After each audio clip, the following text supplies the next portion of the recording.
सुप्रभात। आज हम BA B.Ed द्वितीय वर्ष के रीति काव्य की द्वितीय इकाई के कवि पद्माकर के पदों के विषय में अध्ययन करेंगे। जैसा कि हम पिछली कक्षाओं में भी पढ़ चुके हैं कि पद्माकर रीति काल के उत्तरार्ध के एक प्रतिनिधि कवि माने गए हैं, यानी कि जब उनका जो जन्म हुआ था और जन्म से लेकर उनका जो रचना काल चला और इनकी मृत्यु तक, इस बीच में जितना भी उन्होंने काव्य सृजन किया वो कहीं ना कहीं आधुनिक काल के समकक्ष आने लग गया था। इसीलिए इन्हें रीति काल के उत्तरार्ध का प्रतिनिधि कवि भी माना गया है। आप सभी जानते हैं कि पद्माकर जो कवि रहे हैं वो रीतिबद्ध काव्यधारा के अंतर्गत आए हैं। रीतिबद्ध काव्यधारा वो है जिसमें रीति की बंधी बंधाई परिपाटी पर रहकर आचार्य अपना काव्य सृजन करते थे। उसमें छंद, अलंकार, रस, काव्य गुण, काव्य दोष, इन विषयों पर मूल रूप से चर्चा की जाती थी। यानी कि वह आचार्य की पदवी पाना चाहते थे, वे मात्र कवि नहीं थे। तो उसी रीति की बंधी बंधाई परिपाटी के अंतर्गत जितने भी कवि आए हैं उसमें ही एक शीर्षस्थ कवि पद्माकर भी रहे हैं। पद्माकर के काव्य में मूल रूप से आपको 3 विषय मिलेंगे, वो है भक्ति, श्रृंगार और राज प्रशस्ति। राज प्रशस्ति इसलिए रहा क्योंकि राजश्रित कवि थे और रीतिकाल का कोई भी कवि ऐसा नहीं बचेगा जिसने राज प्रशस्ति विषयक अपने काव्य ग्रंथ ना लिखे हो। पद्माकर के ग्रंथों के विषय में हमने पिछली कक्षा में अध्ययन किया था कि पद्माकर ने अपने जीवन काल में भक्ति पर भी ग्रंथ लिखे हैं, जैसे उनका प्रबोध 50 ले लें। और पद्माकर ने जो राम रसायन लिखा वो राम की भक्ति पर लिखा है। वाल्मीकि रामायण का 3 खंडों में उन्होंने जो अनुवाद प्रस्तुत किया है वो है। इसके अतिरिक्त उनके श्रृंगारी अगर काव्यों के अगर हम दृष्टिपात करें तो श्रृंगारी काव्य के अंतर्गत उनके आते हैं पद्माभरण, जगविनोद, जो रस और अलंकार विषयक काव्य ग्रंथ हैं। तो जहाँ तक हम पद्माकर के विषय में चर्चा करते हैं तो पद्माकर की भक्ति पर ही आधारित एक जो रचना है जो गंगा स्तवन पर आधारित है। स्तवन अर्थात स्मरण, याद करना किसी को। तो गंगा की महानता को दर्शाने के लिए, गंगा का स्तवन करने के लिए और अपने पापों की क्षमा याचना करने के लिए जो ग्रंथ पद्माकर ने अपने जीवन काल में लिखा, जो गंगा को समर्पित किया, गंगा की भक्ति में समर्पित किया, वो उनका एकमात्र ग्रंथ है गंगा लहरी। गंगा लहरी के पदों का ही आप अपने BA B.Ed द्वितीय वर्ष के रीति काव्य की द्वितीय इकाई के अंतर्गत आप अध्ययन करेंगे। कल हम इनके पद संख्या 1 का अध्ययन कर चुके हैं। आज हम पद संख्या 2 का अध्ययन करेंगे कि नीर के निकट रेणु लज्जित लसेयो तट, एक पट चादर की चांदनी बिछाई सी, कहे पद्माकर त्यो करत कलोल लोक, आबरत पूरे रास मंडल की पाईसी, बिसद बिहंगन की बानी राग राचती सी, नाचती तरंग एन आनंद बधाई सी, अध की अंधेरी कहूँ रहन न पाई फिरे, धाई धाई गंगाधार सरद जुन्हाई सी।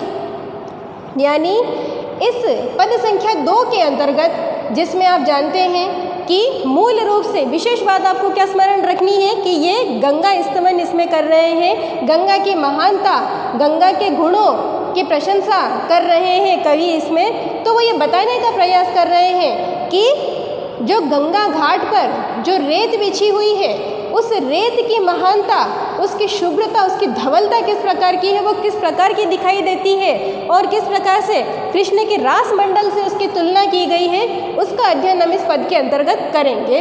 कि नीर के निकट रेणु रज्जित लसेयो तट, यानी गंगा नदी के किनारे पर फैलाई गई रेत किस प्रकार से लग रही है, एक रस्सीदार गुथी हुई वेणी के समान लग रही है।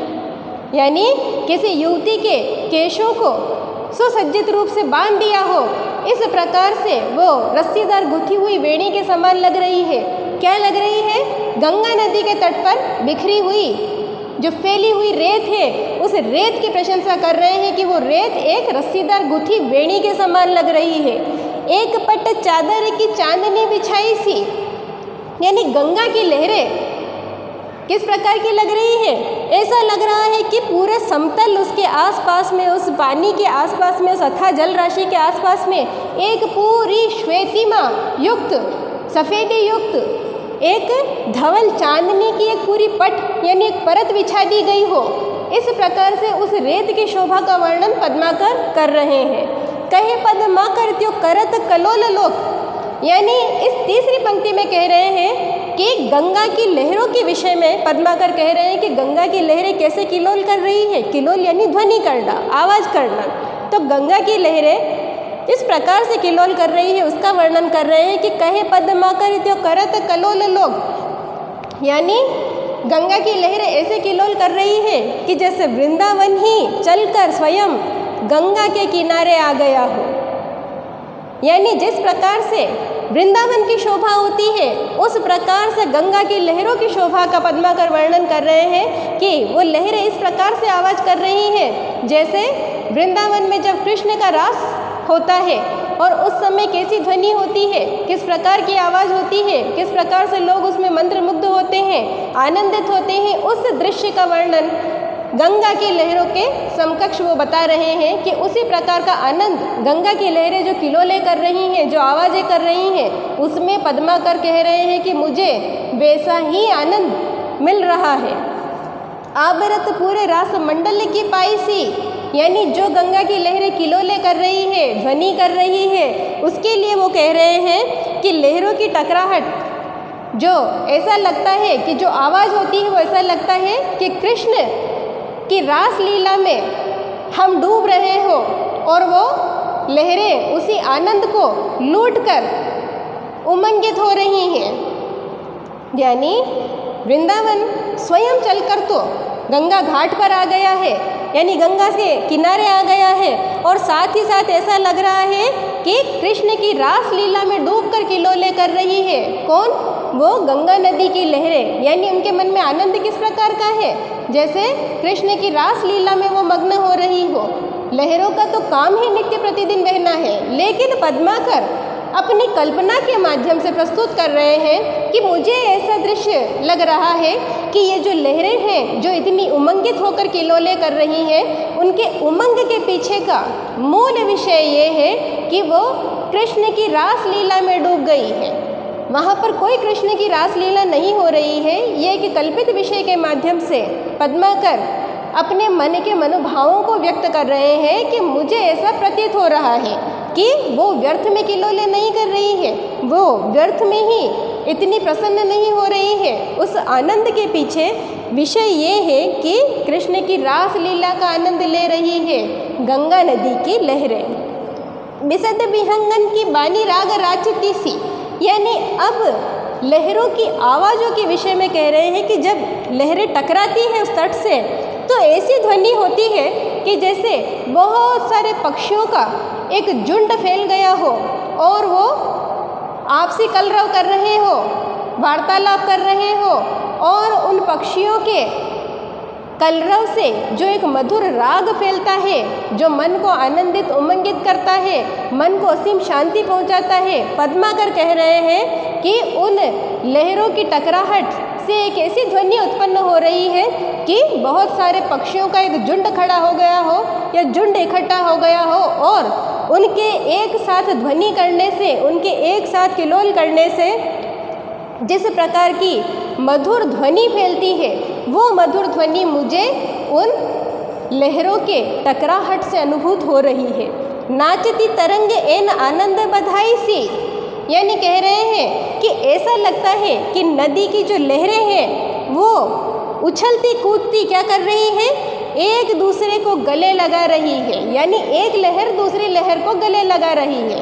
अब क्यों लगा रही है कि जो कृष्ण की रास लीला में जो वो डूबी हुई है, जो आनंद वो अपने अंतर्गत अनुभूत कर रही है, उसे पद्माकर अपने शब्दों में व्यक्त कर रहे हैं कि मुझे ऐसा प्रतीत होता है कि नदी की जो लहरें हैं वो उछलती बहती एक दूसरे को गले लगा रही है, बधाई दे रही है और कह रही है कि आनंद मनाओ तुम भी इस विषय का। अग की अंधेरी कहूँ रहने न पाई फिरे, यानी इसमें कह रहे हैं पद्माकर कि संसार में पाप करने वाले जितने भी पापी हैं, जिन भी लोगों ने बुरा कर्म किया है, जो पाप कर्मी की श्रेणी में आते हैं, जो पाप करते हैं उन्हें ही पापी किया कहा जाता है। तो जो जितने भी बुरे और अनैतिक कृत्य जो लोग करते हैं, उनका पाप संसार में छिप नहीं पाता है कि अग की अंधेरी कहूँ रहने न पाई फिरे। अग यानी पापी, कि पापी चाहे कितना भी पाप कर ले लेकिन छिप नहीं पाता है। किससे? गंगा नदी से। यानी गंगा की महानता का वर्णन कर रहे हैं कि गंगा का काम ही क्या है? पतित उद्धारक, यानी पापियों का उद्धार करना, मोक्ष प्रदान करना, हमारे द्वारा किए गए पाप कर्मों को समूल नष्ट कर देना। तो गंगा जल की महानता का वर्णन यहाँ कर रहे हैं। धाई धाई गंगाधार सरद जुन्हाई सी, यानी धन्य है ऐसी गंगा नदी की धारा का। और वो किस प्रकार की लगती है? जैसे शरद ऋतु की चांदनी हर घर को पवित्र कर देती है। शरद ऋतु की उज्जवल चंद्रमा की जो चांदनी होती है वो हर घर पर पड़ती है और हर घर को शुभ्र और पवित्र कर देती है। उसी प्रकार से गंगा जल के फैल जाने से पापी के पाप संसार में नहीं रहते। यानी एक तो शरद ऋतु की जो रात्रि की जो चांदनी होती है चंद्रमा की, एक तो वही इतनी शुभ और पवित्र है कि हर घर में पड़ती है समान रूप से और हर घर को पवित्र निर्मल कर देती है। उसी प्रकार से गंगा जल जो है, गंगा का जो पानी है वो अब हर जगह सर्वत्र फैल जाने के कारण इस पूरे समस्त संसार में कहीं भी पापी अब नहीं रह पाएगा। यानी इस पद संख्या 2 के अंतर्गत जो हमने देखा कि गंगा नदी के तट पर बिखरी हुई रेत की शोभा का वर्णन किया, इसी के साथ पद्माकर ने किस प्रकार से गंगा नदी में लहरें उठ रही हैं और लहरें किस प्रकार से लग रही हैं, लहरें किस प्रकार से दिख रही हैं, लहरों की ध्वनि जो उत्पन्न हो रही है उसमें पद्माकर को क्या अनुभूत हो रहा है। साथ ही साथ नदी की लहरें एक दूसरे को गले लगाकर आनंद मनाने की बधाई दे रही है। अंतिम पंक्तियों में कह रहे हैं कि पुनः गंगा की महानता पर आ गए पद्माकर कि गंगा नदी का जो जल है वो पापियों के पाप को नष्ट करने में एकमात्र यानी अकेला ही सक्षम है। शरद ऋतु की चांदनी से तुलना की कि जितनी शरद ऋतु की चांदनी धवल होती है और हर घर को पवित्र करती है, उसी प्रकार से ये धवल श्वेत वर्णी गंगा जल हर एक पापी के पाप को नष्ट करने की क्षमता रखता है। यानी इस पद में पद्माकर ने यही बताने का प्रयास किया। अब हम पद संख्या 3 का अध्ययन करते हैं कि कलित कपूर में न कीरत कुमोदिनी में, कुंद में न कास में, कपास में न कंद में, कहे पद्माकर न हंस हूँ में न हास हूँ में, हिम में न हारी हिरन के वृंद में। जेती छवि गंगा की तरंगन में ताती तय, तेती छवि क्षीर में न क्षीर धी के छंद में, चेत में न चेत चांदनी हूँ में चमेलिन में, चंदन में है न चंद्रचूड़ में न चंद में। यानी इसमें गंगा की सुंदरता का वर्णन है कि गंगा नदी का जो जल है वो किस प्रकार का है कि वो इतना धवल, इतना शुभ्र और इतना श्वेतवर्णी है कि उसके सामने प्राकृतिक उपादान क्या होते हैं? प्रकृति में प्रकृति प्रदत्त जो वस्तुएं हैं जिसका निर्माण मनुष्य नहीं करता है, प्रकृति जिसका निर्माण करती है वो आपके प्राकृतिक उपादान में आते हैं। कृत्रिम उपादान आप खुद निर्मित कर सकते हैं लेकिन प्राकृतिक उपादान आप निर्मित नहीं करते हैं। प्रकृति उपहार स्वरूप आपको और आपकी सुविधा के लिए आपको प्रदान करती है, वो प्राकृतिक उपादान आते हैं। सूर्य, चंद्रमा, फूल, पौधे, पक्षी, पेड़, इनको क्या पैदा आपने इनको निर्मित किया है?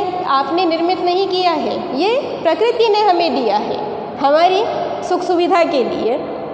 तो प्राकृतिक उपादान यानी प्रकृति ने जितनी भी श्वेतवर्णी वस्तुएं इस संसार को प्रदान की है, मनुष्य को प्रदान की है, उन सभी श्वेतवर्णी वस्तुओं से गंगा धारा की शुभ्रता, उज्ज्वलता का तुलनात्मक अध्ययन कर रहे हैं। तुलनात्मक अध्ययन क्या होता है कि किन्हीं दो वस्तुओं को लेना जो एक रूप रंग आकार की हो, एक प्रकार की हो, कार्यशैली एक ढंग की हो उनकी, उनको लेना और उनके गुण दोषों के आधार पर तुलना करना। तो यहाँ पर जो तुलना की है पद्माकर ने प्राकृतिक उपादानों की गंगा नदी की शुभ्रता से, तो वो सफ़ेदी यानी उज्ज्वल वर्ण के आधार पर की है कि सफ़ेद वस्तुएं तो संसार में बहुत सारी हैं, लेकिन वो सभी सफ़ेद वस्तुएं अपनी उस सफ़ेदी यानी शुभ्रता में, अपने उस श्वेत वर्ण में गंगा नदी से कई गुना पीछे है। मात्र श्वेत वर्ण होने से कुछ नहीं हो जाता, गुणों में वे गंगा की समानता नहीं कर सकती है। पद की व्याख्या करना प्रारंभ करते हैं कि कलित कपूर में न कीरत कुमोदिनी में, यानी पहली ही पंक्ति में पद्माकर कह रहे हैं कि सुंदर कपूर, कपूर कैसा होता है, श्वेत वर्णी होता है, कि सुंदर कपूर में न कीरत कुमोदिनी में, कि श्वेत वर्णी कुमोदिनी और सुंदर कपूर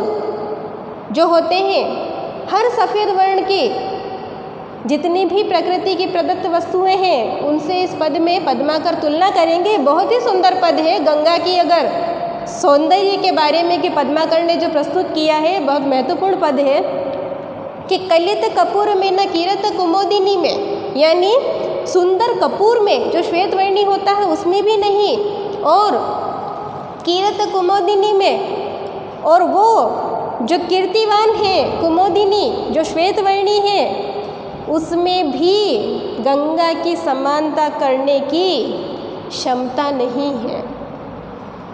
श्वेतवर्णी कपूर भी है और श्वेतवर्णी कुमोदिनी भी है, लेकिन गंगा नदी की शुभ्रता की बराबरी नहीं कर सकते।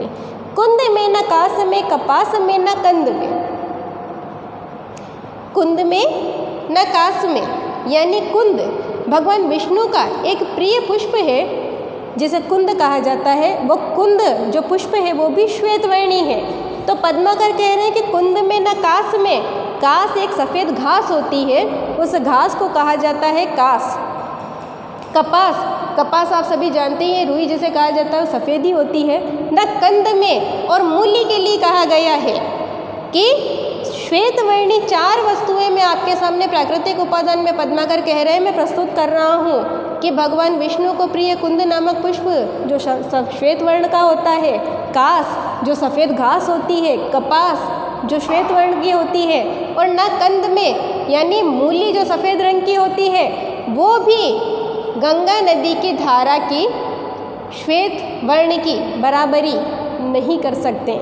कहे पद्माकर न हंस हूँ मैं न हास हूँ मैं, यानी पद्माकर कहना चाह रहे हैं कि मैं यहाँ तक कहता हूँ कि हंस जो श्वेत वर्ण का होता है, और न हास हूँ मैं, यानी किसी की सुंदर हंसी में भी, न हंस में न हास हूँ मैं, यानी श्वेतवर्णी हंस में भी नहीं, और किसी की सुंदरता भरी हंसी में भी गंगा नदी की शुभ्रता की बराबरी करने की क्षमता नहीं है।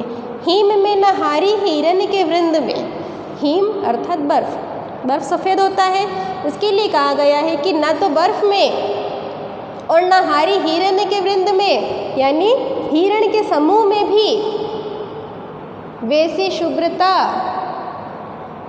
मुझे देखने को नहीं मिली। जेती छवि गंगा की तरंगन में ताती छय, यानी इस पंक्ति में पद्माकर कह रहे हैं कि जो छवि, मात्र मैं श्वेत वर्ण की बात नहीं कर रहा हूँ, पद्माकर मात्र धवल वर्ण की बात नहीं कर रहे हैं कि गंगा की लहरें कितनी सफ़ेद है, कितनी उज्जवल है। उनका कहने का अभिप्राय ये नहीं है, वो उसकी महानता को सिद्ध करने का प्रयास कर रहे हैं कि जेती छवि गंगा की तरंगन में तातित है, यानी जो छवि, जो रूप जो मुझे गंगा की तरंगों में दिखाई देता है, तेती छवि छीर में न छीर दी के छंद में, यानी इस पंक्ति में कहते हैं कि गंगा नदी की धारा की जो सुंदरता मैं देखता हूँ, वो सुंदरता मुझे क्षीर सागर यानी दूध का सागर जो स्वर्गलोक में, इंद्रलोक में माना गया है, वहाँ की छवि भी वैसी नहीं है, और क्षीर दी के छंद में यानी दूध में पकाई जाने वाली खीर में भी नहीं है, यानी दूध से बने उस सागर में भी नहीं और दूध में पकाई जाने वाली उस खीर में भी नहीं।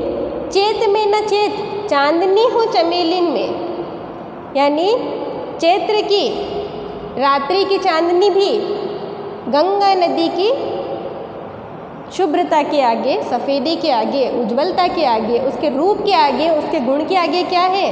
व्यर्थ है, फीकी है। कौन मान रहा है? कवि पद्माकर। कि चांदनी हूँ चमेलिन में, चमेली के पुष्प यानी वो भी श्वेतवर्णी होता है, तो उसके लिए पद्माकर कह रहे हैं कि चैत्र की चांदनी रात और चमेली का पुष्प जो दोनों ही सफ़ेद रंग के होते हैं, वो भी गंगा नदी की धारा की तुलना नहीं कर सकते। चंदन में है न चंद्रचूड़ में न चंद में, यानी चंदन में भी इतनी क्षमता नहीं कि गंगा की उज्ज्वलता और उसकी महानता की तुलना कर सके, न चंद्रचूड़, चंद्रचूड़ अर्थात भगवान शिव ने जो अपने मस्तक पर चंद्रमा धारण किया है, उस चंद्रमा का उज्ज्वल वर्ण भी किसके समक्ष फीका है? गंगा नदी की शुभ्रता के समक्ष। न चंद में, यानी आसमान में चमकता हुआ चंद्रमा जो अपने उज्ज्वल वर्ण के लिए जाना जाता है, वो चंद्रमा भी मात्र उज्ज्वल वर्ण का है, गुणों में गंगा की समानता नहीं कर सकता। तो यानी आज हमने जो पद संख्या 2 और 3 का जो अध्ययन किया है, तो पद संख्या 2 में जो हमने अध्ययन किया था कि गंगा नदी के किनारे पर बिछी हुई रेत और उस रेत की सुंदरता का, गंगा नदी में उठने वाली लहरों की सुंदरता का, और किस प्रकार से गंगा नदी का जल पवित्र है और पापियों का उद्धार करता है, उनके पापों को समूल नष्ट कर देता है, उसका वर्णन पढ़ा हमने। पद संख्या 3 के अंतर्गत हमने प्राकृतिक उपादान जो प्रकृति ने प्रदत्त की है, जो श्वेत वर्ण की जितनी भी वस्तुएं जो प्राकृतिक उपादान के अंतर्गत आती है, उन श्वेत वर्ण की सभी प्रकृति प्रदत्त वस्तुओं का हमने क्या किया? गंगा नदी की उज्ज्वल धारा से तुलनात्मक अध्ययन किया कि ये सभी श्वेतवर्णी है और गंगा एकमात्र अकेली धवलवर्णी है, लेकिन उसके जो गुण हैं उसके आधार पर वो इतनी महान है कि ये मात्र श्वेतवर्ण लिए हुए हैं, लेकिन उसकी तुलना ये नहीं कर सकते और उससे ये अपने आप को अधिक महान सिद्ध नहीं कर सकते।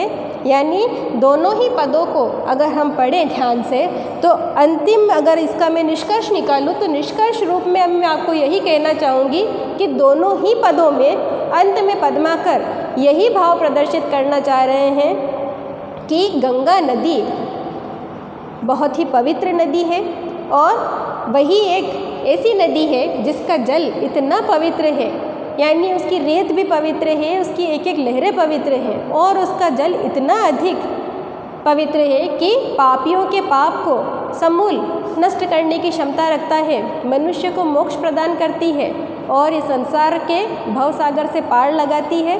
और मुक्ति प्रदाता के रूप में गंगा नदी का पद्माकर ने गंगा लहरी में स्तवन किया। आज के लिए इतना ही, धन्यवाद।